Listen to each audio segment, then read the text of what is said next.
good morning students. In the last class we have discussed about sedative and hypnotics.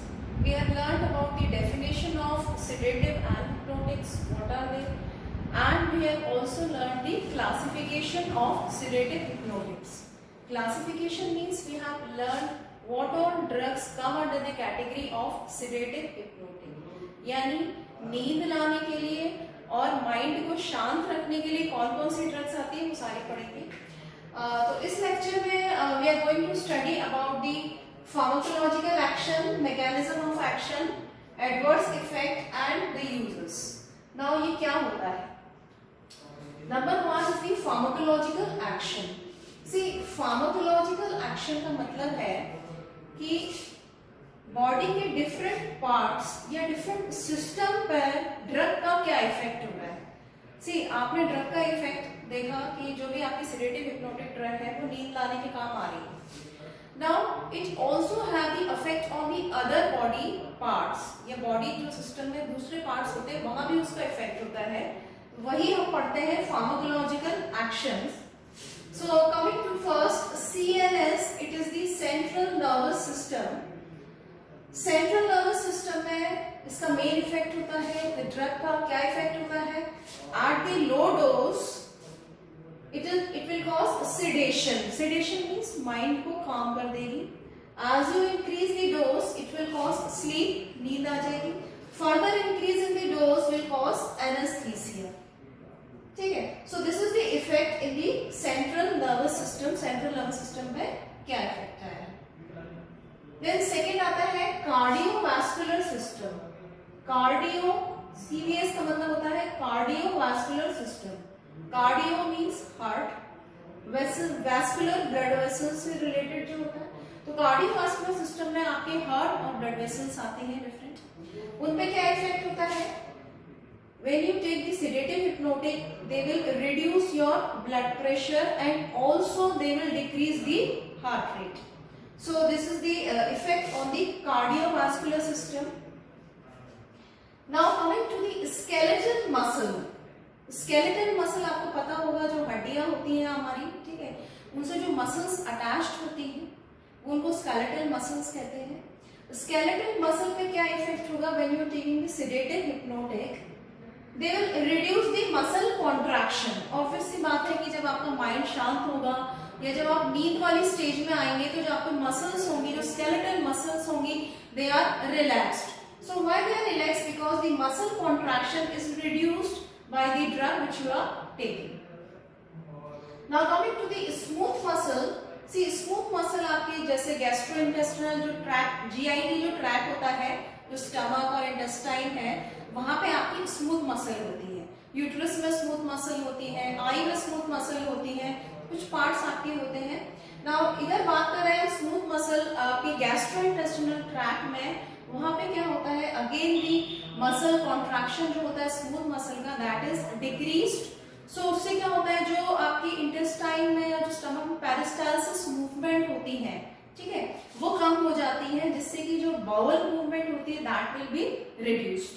Bowel movement reduce means it will result, sometimes it may result into constipation। ठीक है, constipation की situation आ सकती है क्योंकि जो smooth muscle आपकी जो intestinal track है आपकी वहां प्रेजेंट है, उनकी जो टोनिसिटी है that is reduced. Now coming to kidney. In the kidney there is increased secretion of ADH. ADH is anti-diuretic hormone. Now what is anti-diuretic hormone? See diuretic hormone, पहले तो आपको ये पता होना चाहिए कि diuretic hormone होता क्या है। Diuresis का मतलब होता है that which increase the urine flow। Urine के फ्लो को जो बढ़ाते हैं उनको कहते हैं हम डाययूरेटिक्स। एंटी डाययूरेटिक मतलब जो उसके अपोजिट होंगे, यानी जो यूरिन फ्लो को कम करेंगे। तो किडनी में क्या हो रहा है? जब आप सेडेटिव हिप्नोटिक्स लेते हैं तो ADH का लेवल बढ़ जाता है। ADH यानी एंटी डाययूरेटिक हार्मोन, ठीक है, इसका लेवल बढ़ जाता है। सो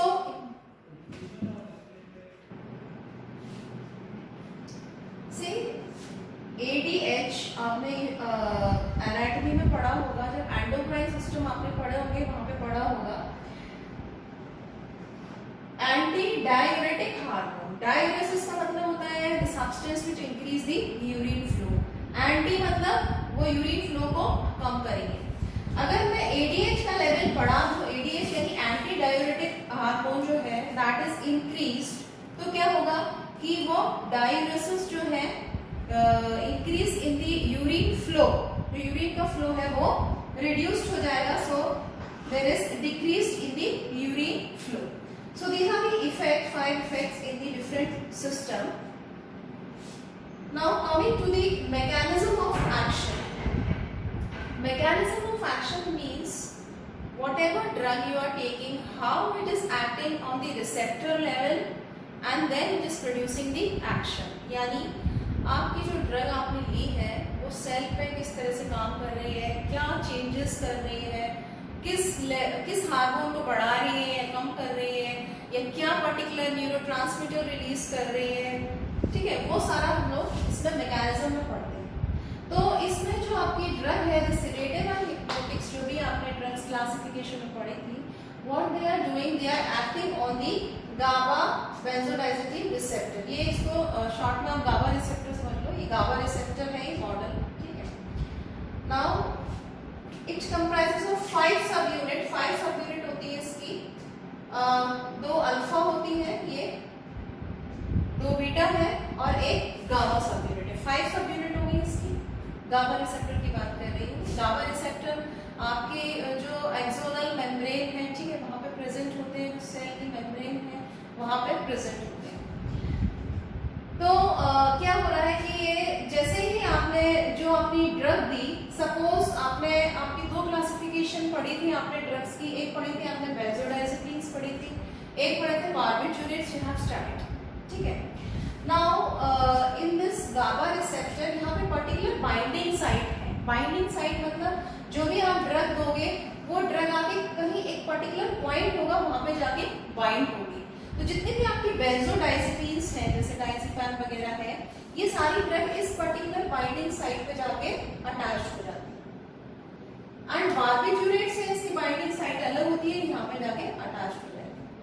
जैसे ही the benzodiazepines and the barbiturates they bind to the respective sub unit of the GABA receptor, तो क्या होगा कि जैसे ही ये बाइंड होंगी, यहाँ पे ये गाबा है, इधर ये गाबा बाइंडिंग साइट है, यहाँ पे गाबा आपके सिस्टम में आपके बॉडी के अंदर प्रेजेंट होते हैं। GABA gamma aminobutyric acid it is present there, तो ये यहाँ पे आपके बाइंड हो जाएंगे गाबा, ठीक है, गाबा बाइंडिंग साइट है। जैसे ही यहाँ पे ये बाइंड हुए, दिस चैनल विल ओपन, ये चैनल है ये खुल जाएगा and this chloride will move inside, ठीक है, क्लोराइड अंदर मूव करेगा।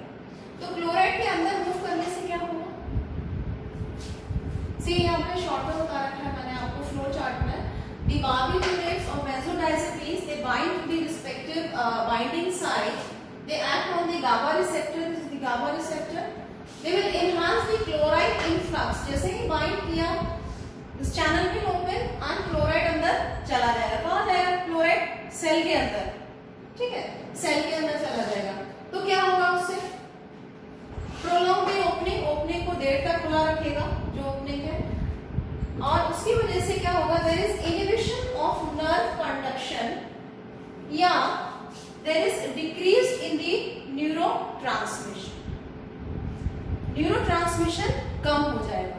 अब बात को समझिए कि न्यूरोट्रांसमिशन कम हो जाएगा तो ऑब्वियसली आपकी जो नर्व इम्पल्स है उनका कंडक्शन कम या खत्म नहीं कर रहे हैं हम, अगर खत्म होने वाली स्टेज होगी तो आपको एनेस्थीसिया की स्टेज आ जाएगी। यहाँ जो नर्व कंडक्शन है वो कम हो जाएगा, न्यूरोट्रांसमिशन कम हो जाएगा, तो उसकी वजह से क्या होगा, आपको नींद आएगी, ठीक है।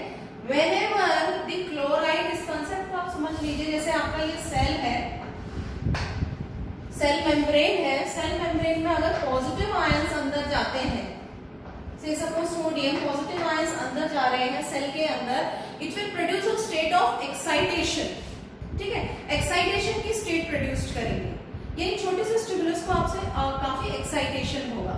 और जब भी आपके क्लोराइड चैनल या नेगेटिव आयंस सेल के अंदर जा रहे हैं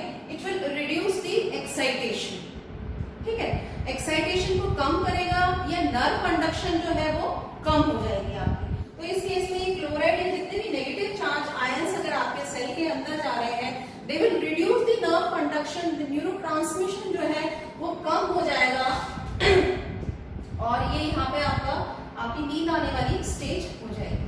ठीक है, लोकल एनेस्थेटिक्स में हमने पढ़े थे, इसको उससे रिलेट कीजिए। जो लोकल एनेस्थेटिक्स क्या कर रहे हैं, सोडियम चैनल को ब्लॉक कर रहे हैं। सोडियम चैनल को ब्लॉक कर रहे हैं, सोडियम चैनल यानी सोडियम अंदर नहीं जा पाएगा, यानी पॉजिटिव आयन अंदर नहीं जा पाएगा, तो क्या होगा कि नर्व कंडक्शन कम हो जाएगा।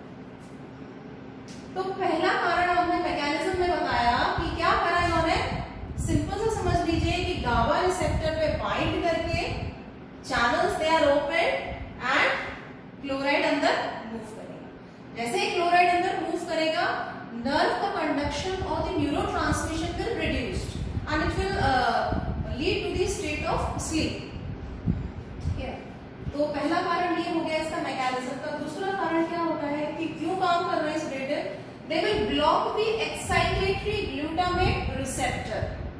यहाँ गाबा रिसेप्टर की बात करी थी, दूसरे तरह के रिसेप्टर होते हैं glutamate. Glutamate these are excitatory receptor, यानी अगर इन रिसेप्टर को स्टिमुलेट करोगे तो एक्साइटेशन प्रोड्यूस होगा। तो हमें एक्साइटेशन तो प्रोड्यूस नहीं करना, हमें इनहिबिशन करना है, तो इसको ब्लॉक करना पड़ेगा।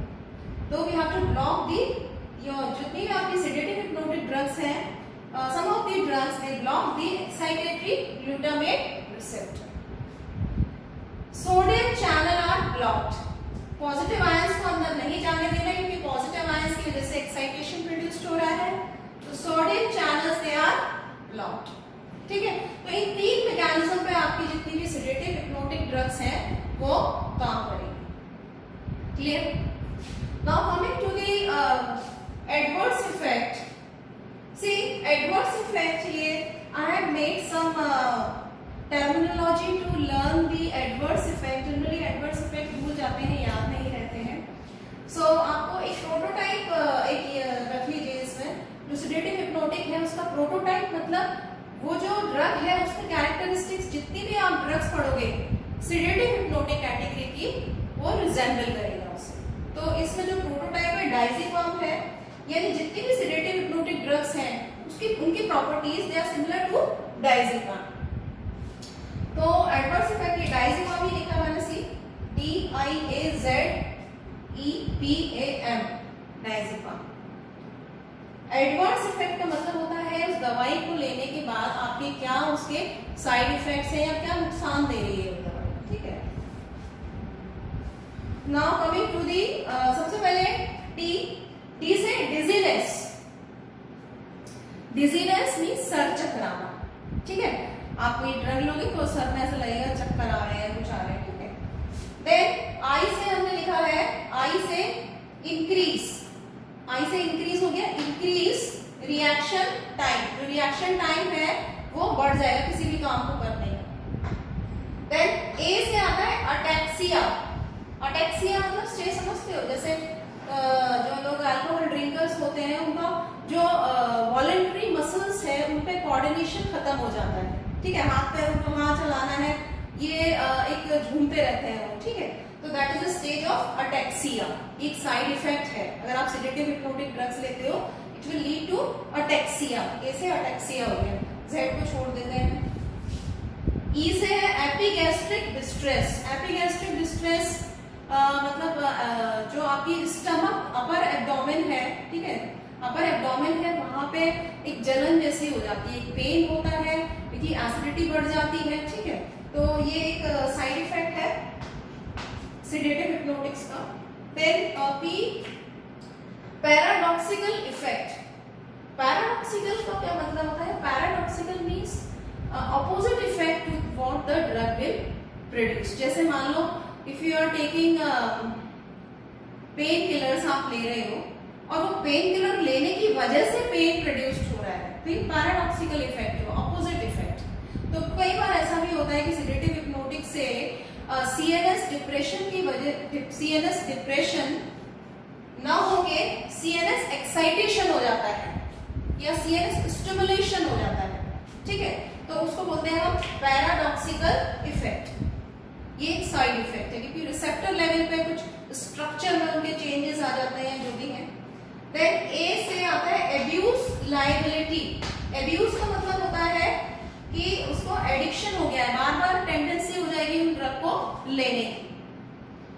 एम फॉर मेमोरी लॉस, याददाश्त कम हो जाएगी, ठीक है। These all are the side effect. बहुत आसान तरीका है, आप सिर्फ डायज़ेपाम ड्रग याद रखिए और उससे आप साइड इफेक्ट याद रख सकते हैं। Now coming to the uses. Uses क्या है? आप सेडेटिव हिप्नोटिक को खाली नींद लाने के लिए यूज कर सकते हैं या और भी इसके वाइड यूजेस हैं। So again remember the drug diazepam. D से डेलिरियम, DIAZEPAM, ठीक है। डी से डेलिरियम। डेलिरियम मीन्स एक मेंटल, जो पेशेंट होते हैं मेंटल कंफ्यूजन की स्टेट में रहते हैं हमेशा, they are unaware of the surroundings, तो उन लोगों को हम सेडेटिव हिप्नोटिक प्रिस्क्राइब कर सकते हैं in a stage of delirium. I is insomnia, नींद नहीं आ रही है तो इसका मेन यूज है ही हम sedative hypnotics we are giving for the treatment of insomnia, यानी नींद नहीं आना। एंजाइटी के लिए दे सकते हैं, एंजाइटी घबराहट होती है तो घबराहट के अंदर आप सेडेटिव हिप्नोटिक्स ड्रग्स देते हैं। E is for epilepsy. Epilepsy means मिर्गी जिसे कहते हैं, मिर्गी के लिए हम मिर्गी को ट्रीट करने के लिए हम सेडेटिव हिप्नोटिक ड्रग्स दे सकते हैं। Then P is pre-anesthetic medication. Pre-anesthetic means anaesthesia से पहले दिए जाने वाली दवाएं। सी एनेस्थीसिया जब दिया जाता है तो पेशेंट बहुत एंशियस होता है, ठीक है, तो उसको सेडेटिव ड्रग्स दिए जाते हैं टू काम द माइंड। तो एनेस्थीसिया से पहले आप सेडेटिव हिप्नोटिक ड्रग दी जाती है तो प्री एनेस्थेटिक मेडिकेशन के तौर पे दिया जाता है। ए से आता है adjuvant to anti emetics. Adjuvant का मतलब होता है साथ में दिया जाना। किसके साथ दिया जाता है? एंटी इमेटिक, यानी जो वॉमिटिंग के लिए एंटी इमेटिक ड्रग्स होती है जो वॉमिटिंग को दूर करती है। तो वॉमिटिंग ड्रग्स के साथ आप सेडेटिव हिप्नोटिक्स क्यों देंगे भाई? वॉमिटिंग जैसे जनरली पेशेंट कीमो कैंसर हो गया है, कीमोथेरेपी चल रही है उनकी, कीमोथेरेपी जितने भी जो भी ड्रग्स है दे आर इंड्यूसिंग वॉमिटिंग। वो वॉमिटिंग उनके बहुत सारे पैरामीटर्स होते हैं, but sometimes the vomiting is produce because the patient is very anxious. घबराहट की वजह से उसको वॉमिटिंग आ जाती है, तो उस घबराहट को दूर करने के लिए हमें सेडेटिव हिप्नोटिक्स ड्रग देनी पड़ती है। These are adjuvant with anti emetics. And finally M से मसल रिलैक्सेंट, यानी मसल को रिलैक्स करने के लिए these sedative hypnotics are given. So today our sedative hypnotics is complete. We have discussed the pharmacological action, mechanism of action, adverse effect and the various uses of sedative hypnotics.